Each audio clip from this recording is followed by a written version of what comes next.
نن راغلی یم ویډیوګانې خو به تاسو کتلي د خپل وطن ښایسته وطن د خوږ وطن ښایسته خرما هغه خرما چې خوند و ذایقه یې په هېڅ دنیا کې نشته ده چې هغه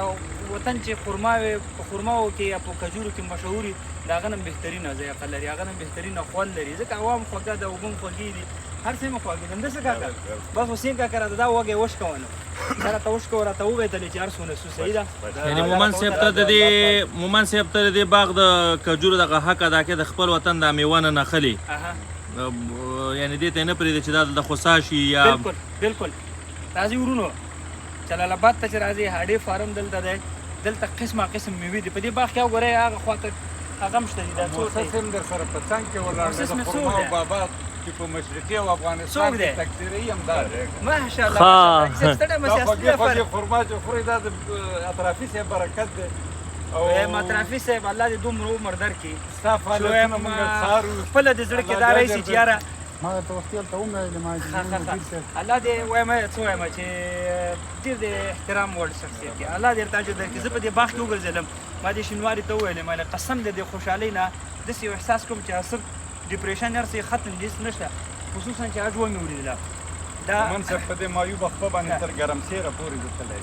او بیا باغ ما تېر کال په افغانستان کې جوړ کړه ننګرهار په خپل دغو باندې ننګرهار لغمان کونړ جوړ کړي انشاءالله چې 4-5 کاله بعد به د کونړ په لغمان په هر سړکونو کې دا خوشي خلکو ځوړندې کړي او تاسې به یې خورئ د او په 3 کاله کې دا بوټی موږ چې کوم ځای کې نالو دا په 3 کالو کې حاصل ورکړي ته ماته دا وایه اطرافي صاحب چې دغه کوم خوند چې په دې خرماو کې ایرانۍ کې شته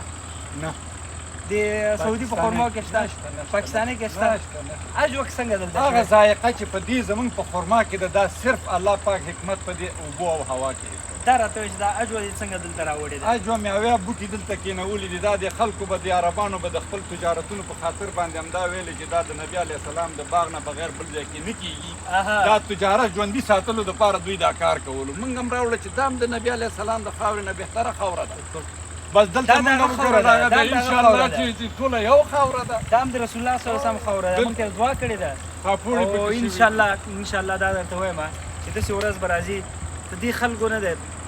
مسؤلینو د دې خلکو احترام وکړي د دې خلکو په قدر پوه شي او دا خل نه دي دا د احترام وړ خل دي الله یې تاسو ته اجر درکړي دغه خرما باغ چې وینئ دې سړي برکت دی په افغانستان ټولو ساحو کې چې دی زه اطرافي صاحب دغه وږی اخلم او دا زه وړم خپل کور ته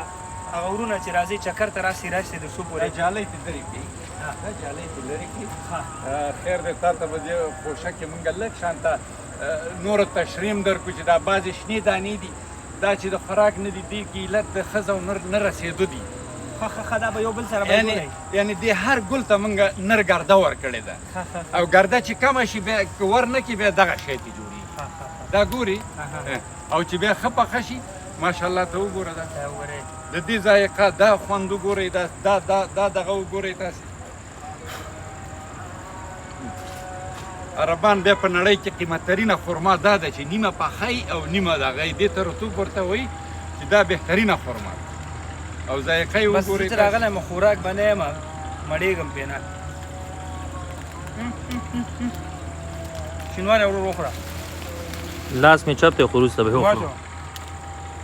اوس یې قطع کړه بیا به بېرته ورته جالۍ هماغه ځای مې راته قطع کړه وروره خلکو وروسته یې واغونده وکړې